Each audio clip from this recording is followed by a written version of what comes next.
Okay, we're going to go through the process of making this Nickelback silver side up. I've got it open in Photoshop so I can access it continuously while I'm making it. The first thing I want to do is build the background. Start with that to begin with.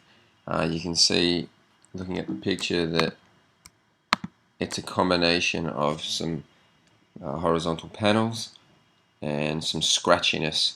So we want to start by getting those couple of things off the internet. So I'm just going to Google search those. So I'll start by just typing in wooden panels,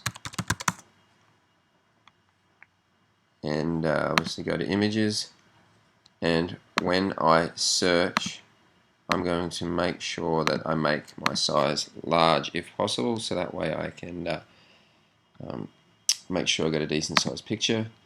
And I'm going to just use these. It doesn't really matter what color they are because the coloring can be changed in Photoshop. So it'll take a second to download. Alright, and I'm going to drag that onto my desktop and then drag that into Photoshop. Now, same thing I want to do is search also for some scratches. So I'm just going to obviously type all the scratches in here, and a scratchy texture will come up. So any of these should do, except, yep, it's on large already. So this one seems to do. It looks big enough. Let me drag that onto my desktop as well, and also drag that into Photoshop. Now I'm just going to start with these two. The first thing you need to realize is that you need to be working on an actual square canvas or a square image, just like a CD cover is. So make that square, I guess, to start with, and then you need to drag one of these two images onto the other one. So I've gone to the move tool, drag that over here. I'm going to use Command T to make that bigger, or image free transform. Remember to hold down the shift key so it doesn't distort. Click the tick up here, and then I'm going to crop this one down as well. May as well.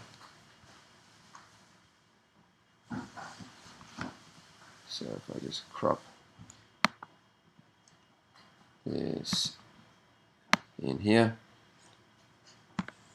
and you'll see the two layers over on the side here.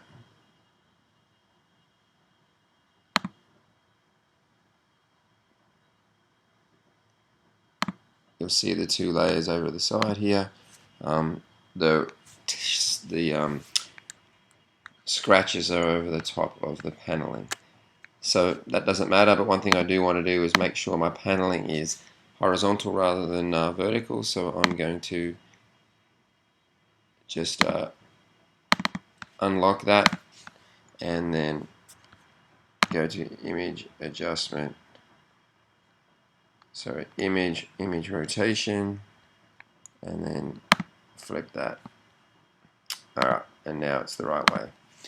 Now one thing I could do is just to make them meld into each other is reduce the opacity of the scratches, but there is actually a better way to actually make them interact with each other, and that is to use the layer blend mode, which is this panel here. And if you were to look at that and open it up, there's a whole bunch of different ways it can interact. For example, screen is one option, but if I just hold down Shift and then plus, it will scan through them, and you'll eventually get to a point where there's a way that they interact that looks best.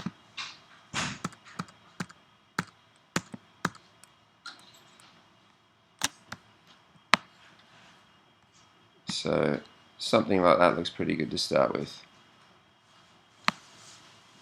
Now obviously I need to bring up my Nickelback cover so I'm aware of what's going on, and again I'm going to rotate these a little bit, just make them a little bit more diagonal like the Nickelback cover, and I obviously need to make it more yellow in color. So one way to do that is to go to the actual image that's got some color on it, and I'm going to change it through image adjustment. I guess I could go to color balance, add some more yellows.